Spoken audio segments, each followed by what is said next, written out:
Assalamualaikum warahmatullahi wabarakatuh. Saya Andini Pravista dengan NIM D1B121-301. Saya akan menjelaskan materi terkait dengan penarikan obat. Penarikan obat adalah suatu proses penarikan obat yang sudah diedarkan tapi kemudian ditarik kembali karena tidak memenuhi standar atau dalam hal ini persyaratan keamanannya, khasiatnya ataupun mutu. Perintah penarikan obat dari Kepala Badan BPOM kepada pemilik izin edar atau dari pemilik izin edar kepada fasilitas distribusi dan fasilitas pelayanan kefarmasian.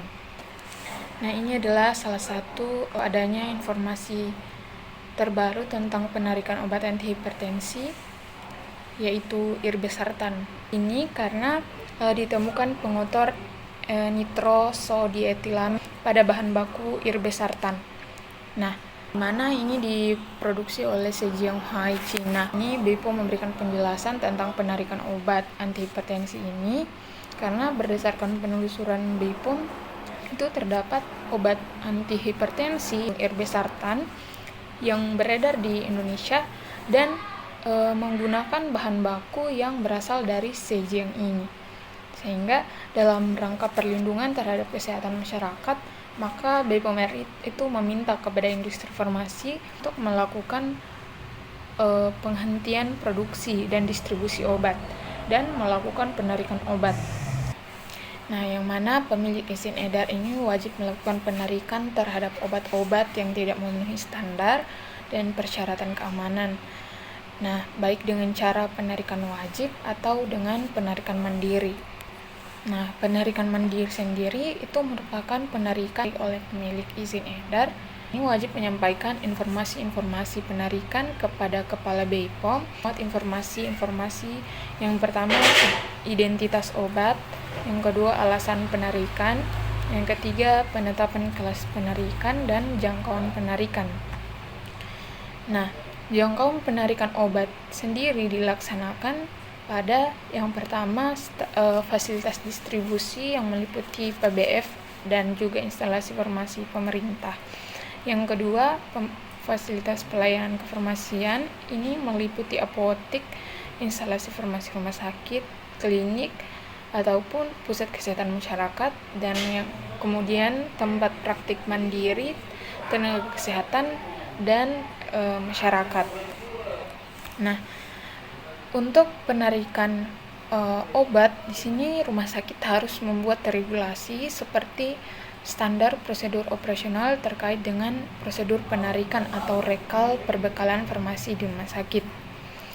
Penarikan yang terdokumentasi ini adalah kegiatan pencatatan terhadap perbekalan yang tidak terpakai karena sudah kadaluarsa, rusak ataupun mutunya sudah tidak memenuhi standar.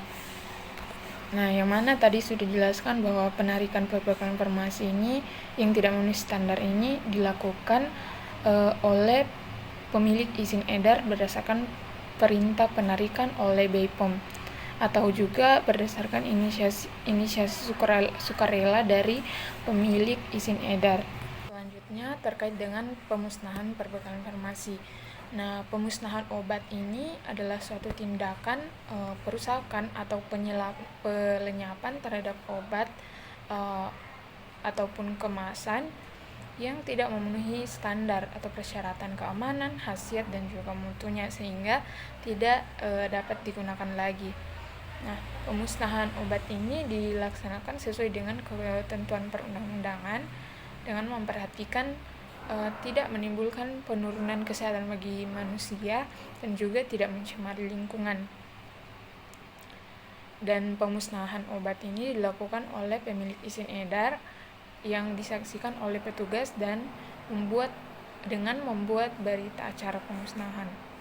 Kemudian pemusnahan sendiri itu dilakukan untuk sediaan ataupun alat kesehatan atau bahan medis habis pakai bila ditemukan bahwa produknya ini tidak memenuhi persyaratan mutunya, kemudian sudah kadaluarsa, kemudian tidak memenuhi syarat untuk digunakan dalam pelayanan kesehatan, dan sudah dicabut izin edarnya. Nah, ada hal-hal yang perlu diperhatikan saat melakukan pemusnahan, di mana pemusnahan itu dilakukan sesuai dengan jenisnya, terus bentuk sediaan dan juga peraturan yang berlaku.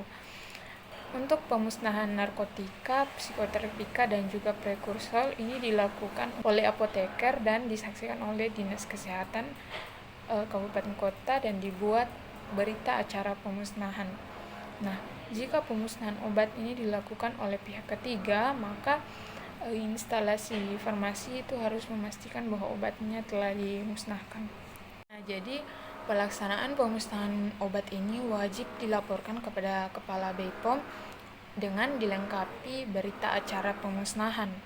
Pemusnahan ini dilakukan untuk sediaan farmasi yang tidak terpakai karena sudah rusak atau yang sudah kadaluarsa atau mutunya ini sudah tidak memenuhi standar yang dapat dilakukan oleh rumah sakit ataupun dari pihak ketiga yang bekerja sama dengan rumah sakit.